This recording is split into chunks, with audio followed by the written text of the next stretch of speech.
Picture a boardroom at the top of a glass tower in downtown Toronto. 42nd floor. Lake Ontario glittering in the distance like something out of a postcard.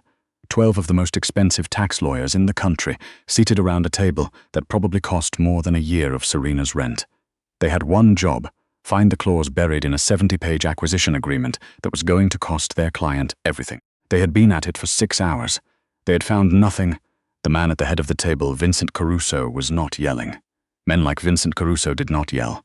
He simply turned his water glass 1/4 turn to the left, then back, then left again. The lawyers watched the glass like it was a grenade, and then the door opened, and a woman in a catering uniform carried in a fresh tray of coffee. Nobody looked at her. That was their mistake. Serena Voss had been awake since 4 in the morning. She had driven her brother Theo to his dialysis appointment at St. Michael's, sat with him for 2 hours, held his hand when the needle went in because he still flinched at 41 years old and she never teased him for it, and then she had driven straight to the catering company's dispatch kitchen, changed into her uniform in the bathroom, and loaded her van. This was her second event today. The first had been a law firm's retirement breakfast in Etobicoke. This one was Caruso Group's emergency board session at Meridian Tower. She had 40 minutes left on her shift. She needed the full hours. The overtime on this booking was the difference between Theo's supplemental medication getting filled this month or not. She pushed the service cart through the boardroom door and kept her eyes on the cups. The argument in the room was not quiet. 3 of the lawyers were debating. In increasingly clipped tones, the environmental compliance filing attached as Schedule F to an acquisition Caruso Group was trying to close before the Toronto Stock Exchange opened Monday morning. The target company was a mid-size logistics firm called Beacon Transit, based out of Hamilton. Caruso Group wanted their rail contracts. The seller was a man named Gordon Hale. Serena poured coffee for the lawyer nearest the door. He didn't acknowledge her. She moved along the table. Gordon Hale. She knew that name. She didn't know how she knew it at first. Her brain catalogued things the way other people catalogued faces, in patterns and attached to numbers, and then it came back to her. 3 years ago. The transportation sector fraud case her professor had used as a case study in her second year of the accounting program at Ryerson, before she'd had to leave. Hale had been a peripheral figure in that case. Named but never charged. His company at the time had been a leasing operation. They had leased rail cars. She was almost at the head of the table. The lawyer named Preston, the one who seemed to be in charge of the 12, was pointing at a highlighted section of the document in front of Vincent Caruso. The environmental compliance filing, he was saying, had been cleared by Transport Canada. The filing date was listed as October 7th.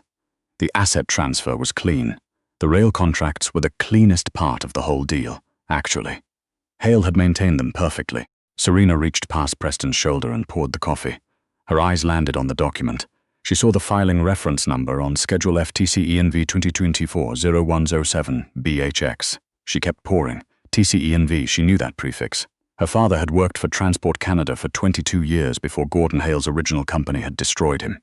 She had grown up hearing those file numbers at the dinner table. TCENV filings required a minimum 45-day review period before they were issued. The document listed the filing as cleared on October 7th. She turned that over in her mind, keeping her face completely still. October 7th, the acquisition had been initiated according to the header on the document on September 3rd. 45 days from September 3rd was October 18th at the earliest. The clearance date on Schedule F was 11 days too early. Her hand was absolutely steady as she set the coffee pot down on the tray. She thought about her father, who had spent 4 years fighting a wrongful dismissal after Hale's people had pinned a falsified compliance report on him and walked away clean. She thought about Theo, whose kidneys had started failing the same year the legal bills started piling up, because stress does that to a body. A doctor had told them, stress does that. She thought about the RRSP her mother had cashed out to pay the lawyer, who had ultimately told them the case was unwinnable. She thought about walking out the door. She was 3 steps from it.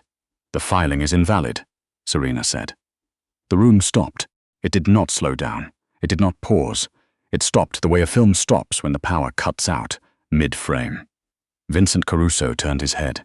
He had the kind of face that had become something more useful, angular and unreadable, with dark eyes that had the quality of recording everything without reacting to any of it. He looked at Serena the way she imagined. He looked at spreadsheets, assessing, not dismissive, assessing. "Remove her," Preston said, already half standing. "Sit down, Preston." Vincent did not raise his voice. Preston sat. "You," he looked at Serena, "you have 30 seconds. Use them." Serena set her tray on the credenza beside the door. She walked back to the table. She did not ask permission to look at the document. She turned it to face her, found Schedule F, and tapped the reference number with one finger. TCNV filings have a mandatory 45-day review period, she said. That's not a guideline. It's in the Transport Canada Act, Section 43, Paragraph 2. The acquisition was initiated September 3rd. This clearance is dated October 7th. That's 34 days. The filing cannot be legally issued. If it exists, it's been backdated. The silence had a texture to it now, like static before a storm. That's a serious allegation, said a lawyer at the far end of the table whose name Serena didn't know. It's a serious document, Serena said. Preston had his phone out. His fingers were moving. His face was the grey of old concrete. She's the review period. He stopped, started again. Section 43. He put the phone face down on the table, which told Serena everything. Mr. Caruso, I need to make a call. Not yet. Vincent was still looking at Serena. Is there more? There was more. She had seen it in the 3 seconds she'd had her eyes on the document. That part of her brain that never turned off had already processed it and filed it, and she had been 2 steps from walking out the door with it still sitting there, so unclaimed.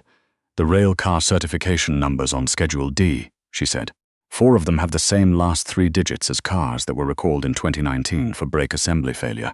If the serial numbers are accurate, Beacon Transit is including decommissioned equipment in the asset list.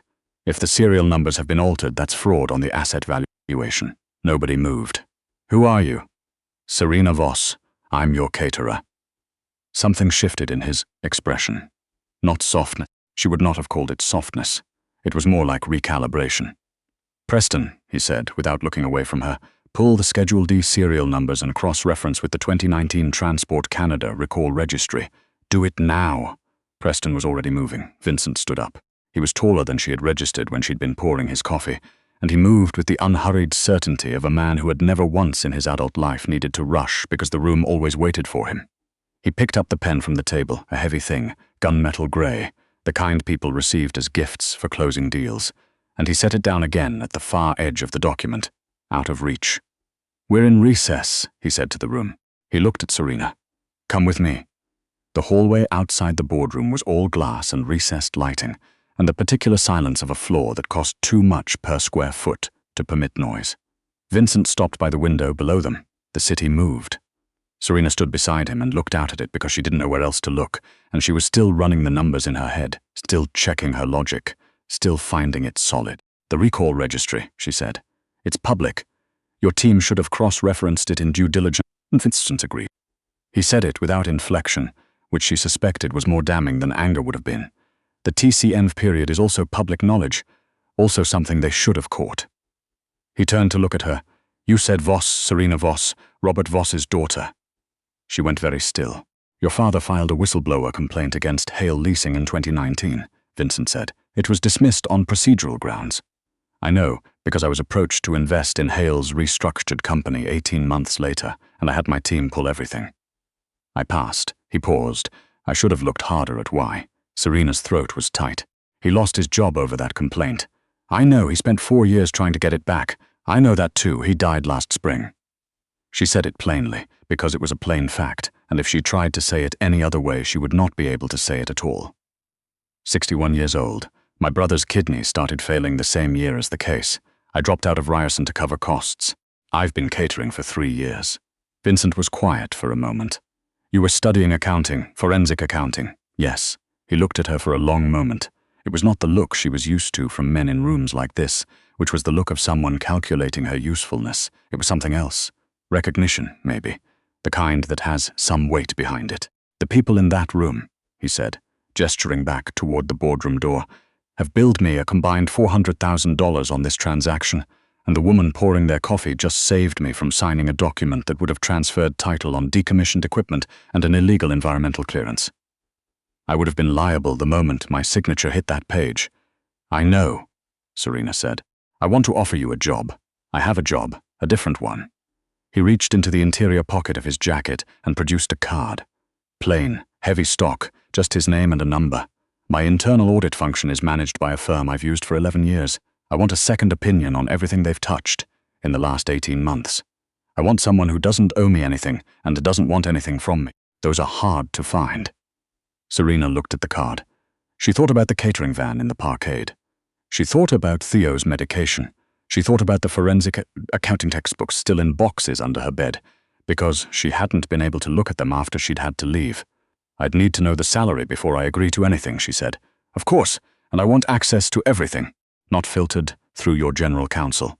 Everything. That's a reasonable condition, and I won't touch anything I can't sign my name to." Vincent nodded slowly. "Also reasonable." "Then we can talk," she said. She did not say yes. Not yet, because she had learned from her father that you read the whole document before you sign anything, and she intended to read this one carefully. 3 days later, Serena sat across from Vincent Caruso in his actual office, which was quieter than the boardroom, and had a single orchid on the credenza that looked like it was watered on a schedule and a view of the financial district that she was already learning to ignore because it was distracting. She had done her own research in those 3 days. On Caruso Group, on Vincent, on the deal with Beacon Transit, which had collapsed entirely, once Preston's cross-referencing confirmed both the invalid filing date and 3 of the 4 serial number discrepancies. She had also confirmed that Gordon Hale's fingerprints were on the Beacon Transit ownership structure. He had restructured again, changed the name, layered it under 2 numbered companies. But the beneficial ownership was his. She brought that file to the meeting and set it on the desk without preamble. Vincent opened it. He read it. She watched him the way she always watched people reading documents she had prepared, tracking the eye movements, noting where they slowed down. "He restructured in 2021, she said. "After the whistleblower complaint against him was dismissed. He's been operating under Beacon Transit for 2 years. The numbered companies are incorporated in Nova Scotia, but the directors are all Ontario residents, and 2 of them are former employees of Hale Leasing. You found this in 3 days. It's not buried. It just requires knowing where to look." Vincent closed the file. He was trying to sell me a company that would have come with his liabilities attached, the decommissioned equipment, the fraudulent filing, and if we'd transferred the rail contracts, you'd have taken on responsibility for the maintenance defaults on those contracts, Serena said. "There are outstanding penalties from CN Rail going back 18 months. I found them in the Federal Procurement Registry. They're not disclosed anywhere in the acquisition documents." "How much?"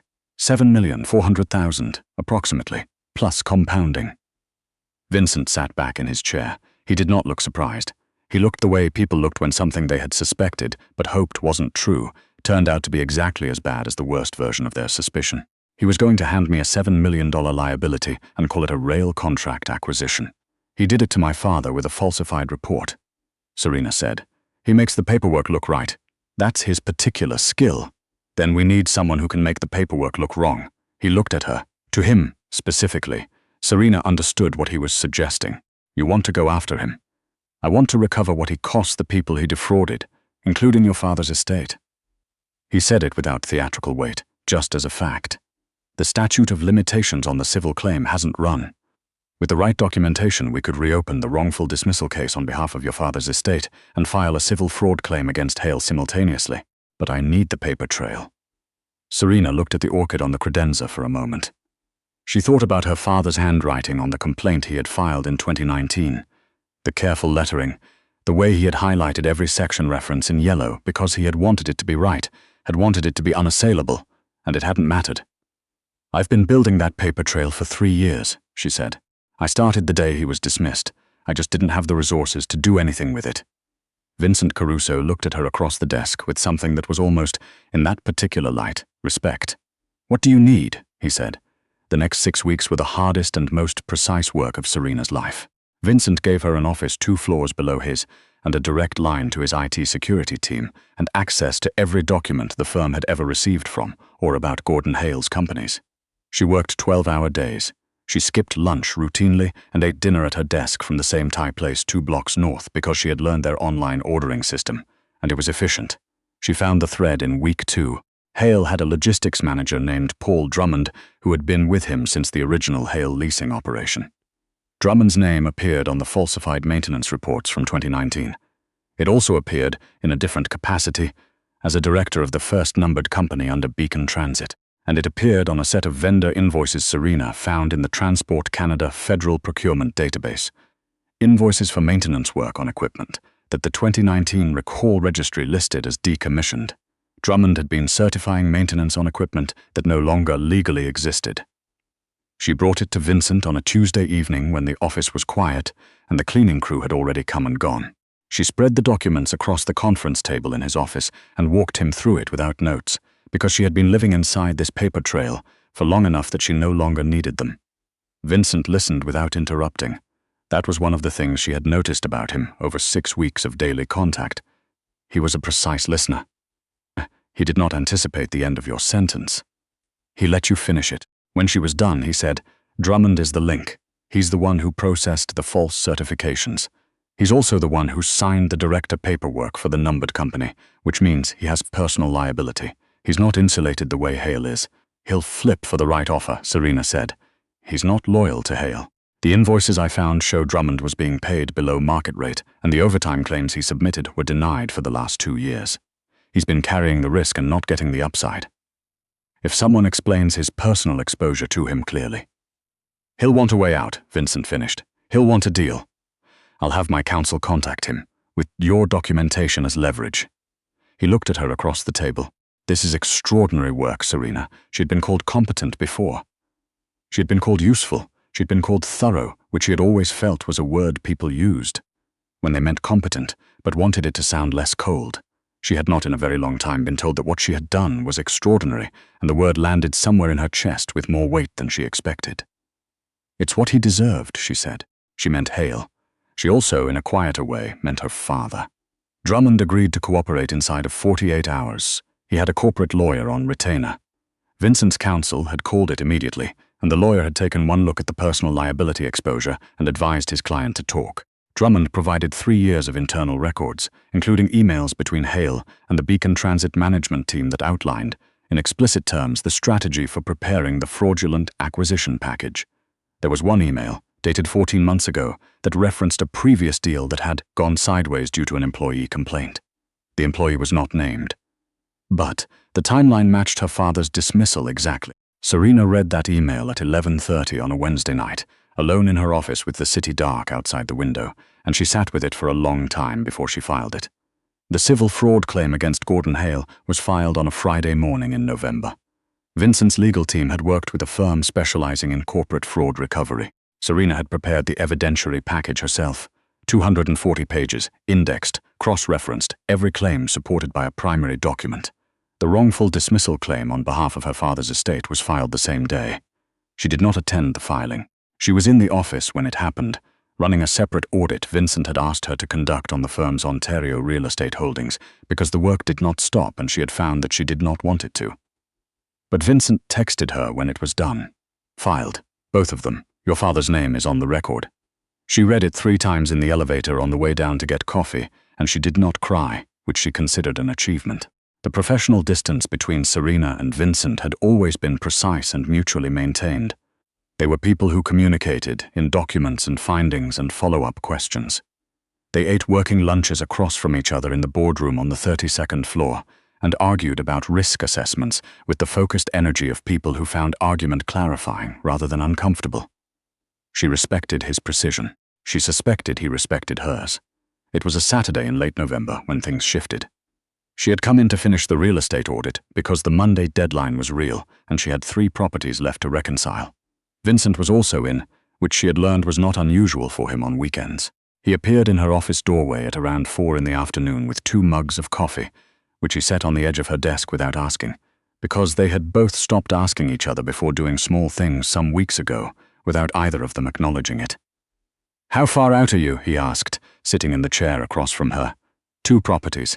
Maybe 2 hours. He nodded and picked up the preliminary notes she had left on the corner of the desk and started reading them. She let him because he had context she used, and it was efficient. They worked like that for a while, her on the reconciliation, him reading through and occasionally asking a question that sharpened her analysis. After a while, he said, without looking up from the notes, "You could have left that night in the boardroom. Nobody would have known." Sarita kept her eyes on the screen. "I know. What made you stay?" She thought about it honestly, the way she always tried to think about questions that deserved an honest answer. "The same thing that made my father file the complaint in 2019, when he knew it was going to cost him," she said. "It was wrong, and I could see that it was wrong. I didn't know how not to say something." Vincent set the notes down. She looked at him then because his silence had a quality she had learned to pay attention to. "I've been building this company for 16 years, he said. "I've had partners. I've had advisors. I've had people I trusted because I paid them enough that trust seemed like a reasonable assumption. And the night you walked out of that boardroom," he stopped, started again. "You're the first person in a very long time who told me something I needed to hear before I'd thought to ask for it." Serena wasn't sure what to do with that. She was better with documents than declarations. She said, "That's a low bar. It's a higher one than you think." They looked at each other across the desk with its organized piles, and its 2 coffee mugs, and its view of a city going grey with early winter, and the air between them had some weight in it that had been building for weeks without either of them deciding to put it there. "I'm your employee," Serena said. "At the moment," Vincent said, "that's a structural problem I've been thinking about how to solve." "What does that mean?" "It means that the audit function I've been paying an external firm $400,000 a year to perform has been inadequately managed for at least 3 years, and I have someone in-house who does it better in her first 6 weeks than they did in 36 months, and I'd like to formalize that. Director of Internal Audit. Your own team. Salary commensurate with the role." He paused. "If you want it." Serena looked at the 2 coffee mugs, at the organized piles, at the preliminary notes with his questions penciled in the margins in the careful handwriting she had become familiar with. "That solves the structural problem," she said carefully. "It solves one of them," he agreed. She understood what he meant. She chose not to make him say it yet, because she needed to think about it with the same care she gave to everything, and she was not going to decide anything sitting in an office on a Saturday afternoon under fluorescent lights. But she did not, she realized, want to send him out of the room to think about it. She was comfortable with him in it. "Ask me again," she said, "when the Monday deadline is behind us." "Fair enough," Vincent said, and picked up the notes again. She went back to the reconciliation. The last 2 properties went faster than she'd expected. The Monday deadline was met.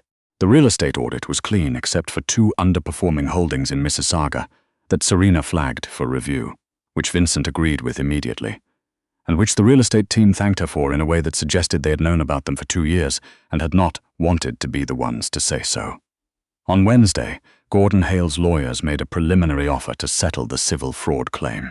Serena and Vincent were in the boardroom when the number came through. Not the same boardroom, a smaller one on 32. And they both read the offer and both said nothing for a moment, and then Vincent looked at her and said, No, she agreed. "It's half of actual damages. It doesn't cover the wrongful dismissal claim at all.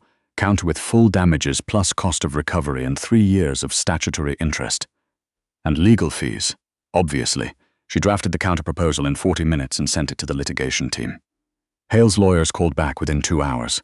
They settled before 5 o'clock. Full damages, legal fees. A joint statement that Serena's litigation team drafted, and Serena reviewed 3 times before she was satisfied with it. The statement named her father.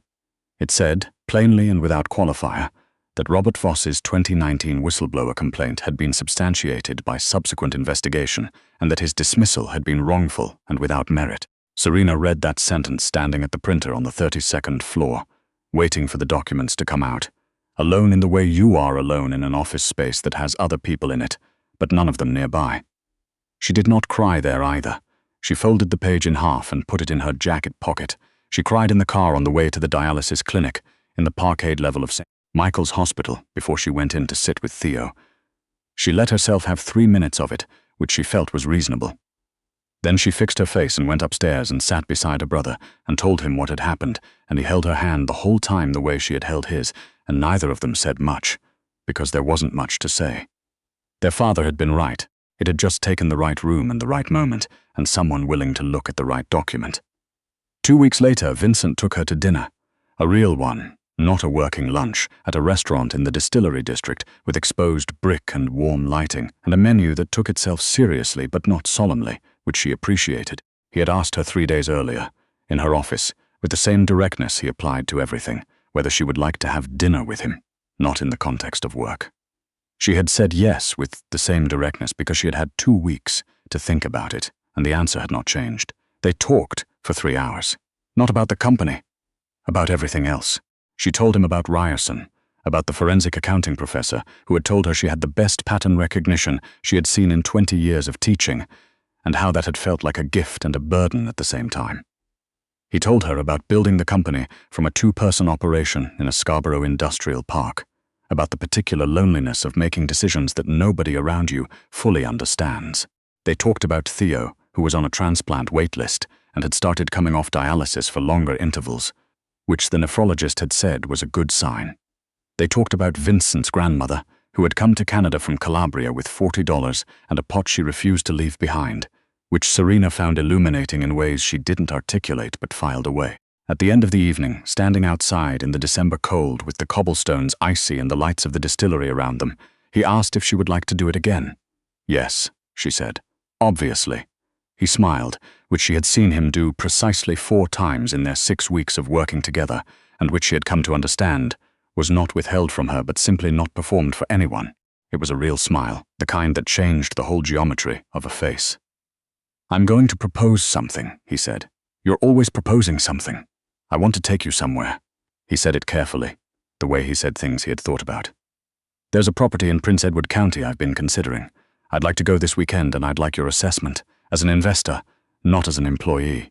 She looked at him. "You want my opinion on a property. I want your company on a drive and your opinion on a property, and whatever else you want to offer." She considered this. "I've never been to Prince Edward County. Neither have I. That seems like poor due diligence." "It is," he agreed. "That's why I'm correcting it." She laughed. It came out without preparation, warm and genuine, and he looked at her when she did the way he looked at things that surprised him pleasantly, with a kind of quiet attention that she had started to find, somewhere in the last 6 weeks without choosing to, the most comfortable thing in the world to be on the receiving end of. Saturday, he confirmed. She went home that night and called Theo from her apartment and told him she'd had dinner. He asked with who. She told him. There was a pause on the line. "The Caruso Group guy?" "Yes, the guy whose deal you blew up with a filing date." "I didn't blow it up. I identified a problem. Serena. It was a 34-day review period, Theo. I know what you did." I'm saying he laughed, and she could hear how tired he was under it and also how genuinely amused. "You saved his deal, got him to reopen Dad's case, and now he's taking you to dinner. Prince Edward County. Saturday." Another pause. "Dad would have liked that," Theo said, finally quietly. Serena looked out the window of her apartment at the city she had been moving through for 3 years, invisible and efficient and carrying everything without being asked. "Yeah," she said. "I think so too." She was still Serena Voss. She still drove Theo to St. Michael's on Tuesday mornings. She still had the forensic accounting textbooks in boxes, though they were out from under the bed now, because she had been using them again. She still ate takeout at her desk more often than was probably good for her, and she still could not walk past a document without reading the dates. But she had her own office now, with her name on the door and a direct line to the people who needed her work, and the cases she built were thorough and unassailable and signed in her own name. And somewhere in the middle of all of it, the paper trails and the settlement filings and the Saturday drives on 2-lane roads through counties she'd never seen. She had stopped waiting to be invisible. Her father had been right about the numbers.